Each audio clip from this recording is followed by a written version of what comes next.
नमस्कार। योग विज्ञान मुनि समाज में आप सभी का बहुत बहुत स्वागत है। आज हम लोग जो अध्ययन करने जा रहे हैं योग साधन विषय पर हम लोग कुछ चर्चाएं करेंगे।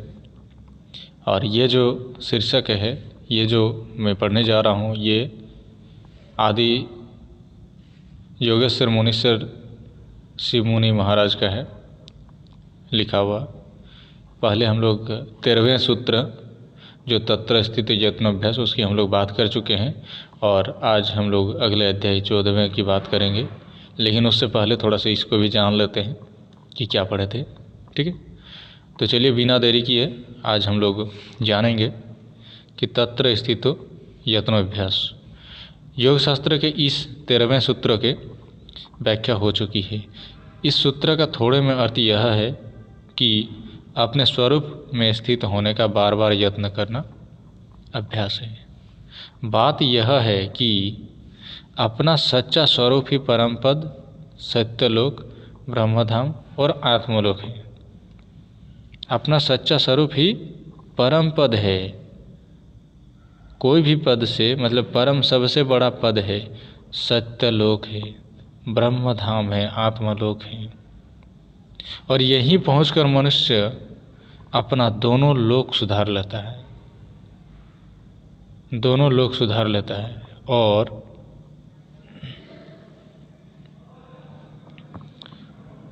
और यहीं पहुंचकर मनुष्य अपने दोनों शरीर को सुधार कर पूर्ण ज्ञानी और जीवन मुक्त हो जाता है। ठीक है, और हम लोग अभी आगे देखेंगे। अभी हम लोग देखेंगे इस तरह से स्वरूप में स्थित होने के लिए अभ्यास की आवश्यकता है। स्वरूप में स्थित होने के लिए अभ्यास की आवश्यकता है। बिना अभ्यास के आत्मज्ञान दृढ़ नहीं होता है। आत्मस्वरूप में स्थित होने का अभ्यास करने के पहले अपने आत्मस्वरूप का सच्चा ज्ञान प्राप्त कर लेना आवश्यक है। ठीक है, बात को ध्यान से समझिएगा।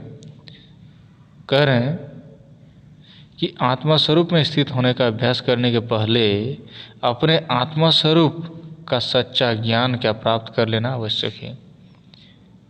यदि स्वरूप का ज्ञान ही नहीं है तो उसमें स्थित होने का अभ्यास कैसे होगा। अतः आत्मज्ञान संबंधी पुस्तकों का नित्य विचार के साथ पाठ करना भी योगाभ्यास है। इसको स्वाध्याय योग कहते हैं। पवित्र होकर एक आसन से बैठकर आत्मज्ञान संबंधी पुस्तकों के ज्ञान का मनन और विचार करना भी बहुत ही उत्तम योगाभ्यास है। इसमें भी अष्टांग योग का पालन होता है। ऊपर कहा गया है कि पवित्र होकर आत्मज्ञान का मनन और विचार करने के लिए बैठना चाहिए। ठीक है, अब हम लोग आगे देखेंगे। पवित्र शरीर और मन दोनों से होना चाहिए। पवित्र आपका जो शरीर है और मन दोनों से होना चाहिए। मन से पवित्र या शरीर से केवल एक से नहीं, दोनों से। योग के यम नियम के बाद आता है आसन। हम लोग अष्टांग योग की बात करते हैं ना, यम नियम आसन प्राणायाम प्रत्याहार धारणा ध्यान समाधि। तो यम नियम के बाद आता है आसन। पवित्र होकर बिना एक आसन से बैठे आत्मज्ञान का मनन और विचार नहीं हो सकता।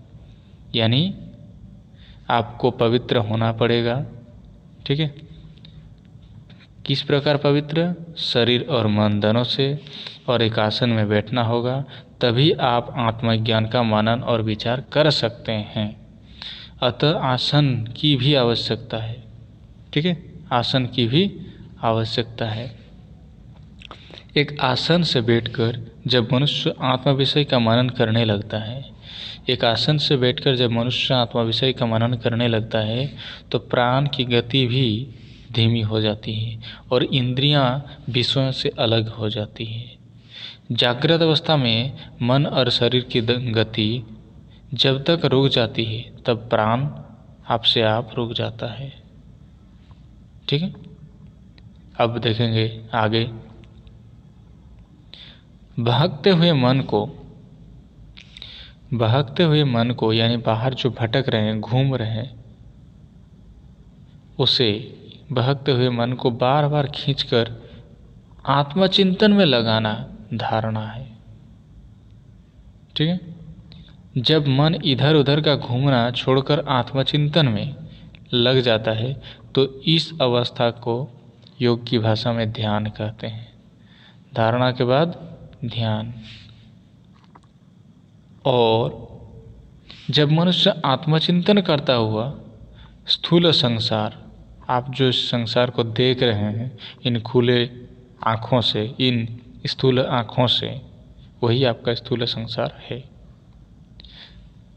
क्या कह रहे हैं? और जब मनुष्य आत्मचिंतन करता हुआ स्थूल संसार और स्थूल शरीर को भूलकर केवल आत्मा स्वरूप में ही स्थित होता है तो इस अवस्था को योग की भाषा में समाधि कहेंगे।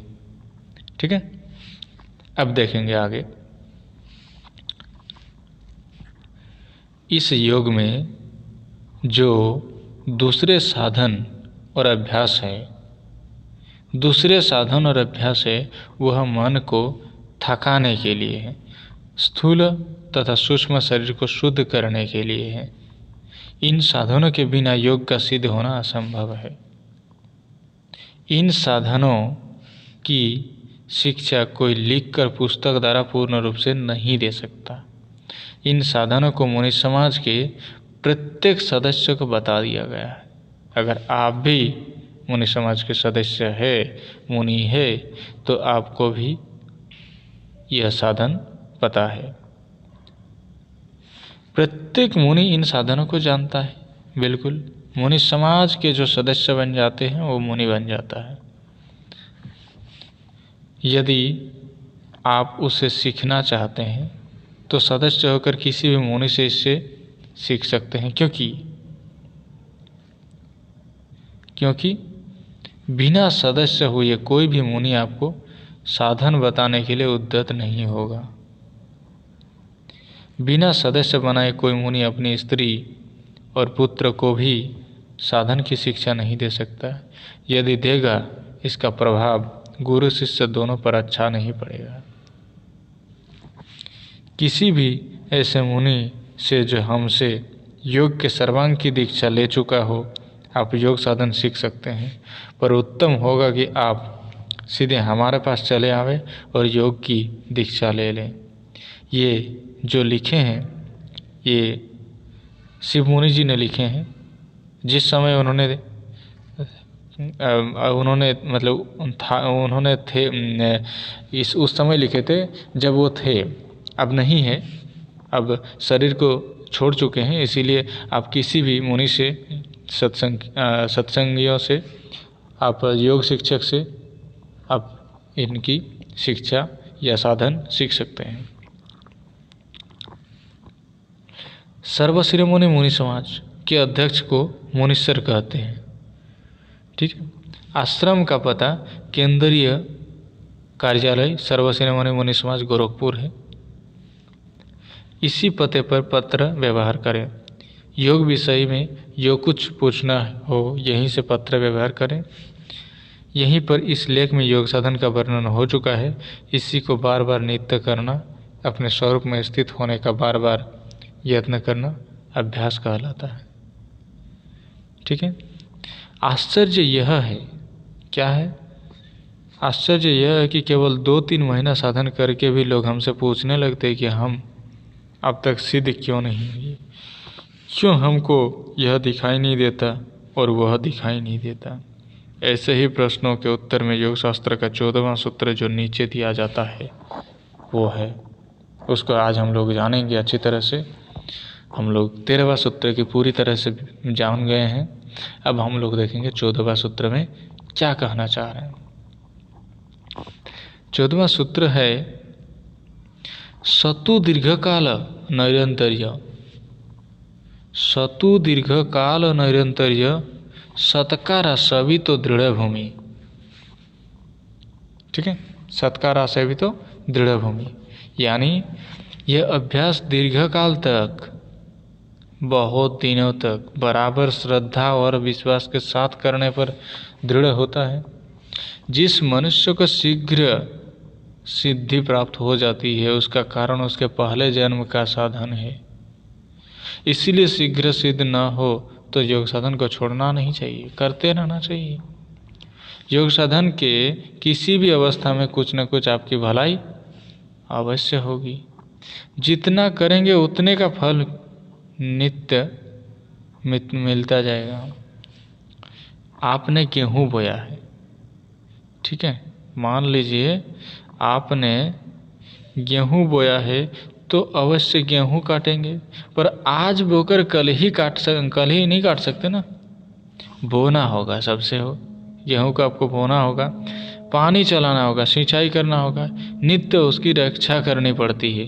ठीक है, आपको भेड़ बकरी बैल अलग अलग जीवों से आपको रक्षा करनी होगी, तब जाके कहीं 5-6 महीने में आप उसका फल प्राप्त कर सकेंगे। वृक्षों का फल कई वर्ष बाद मिलता है। इसी तरह से योग केवल 2-4 माह या 2-4 वर्षों में सिद्ध नहीं होता। 2-4 माह या 2-4 वर्षों में सिद्ध नहीं होता, पर योग में ऐसा नहीं है कि जब पूर्ण रूप से सिद्ध हो जाए तभी उसका फल मिले। पूर्ण रूप से सिद्ध होने पर पूर्ण फल मिलेगा, पर योग का थोड़ा साधन भी 1-2 माह का साधन भी कुछ न कुछ स्वाद सुख और फल अवश्य देता है। आरंभ का योग साधन भी मनुष्य का मन प्रसन्न और हल्का बना देता है।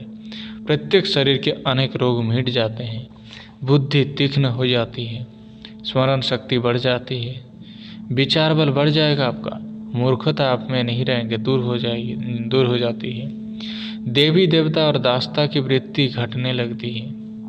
यह सब योग साधन के आरंभ में ही प्रत्यक्ष होने लगता है।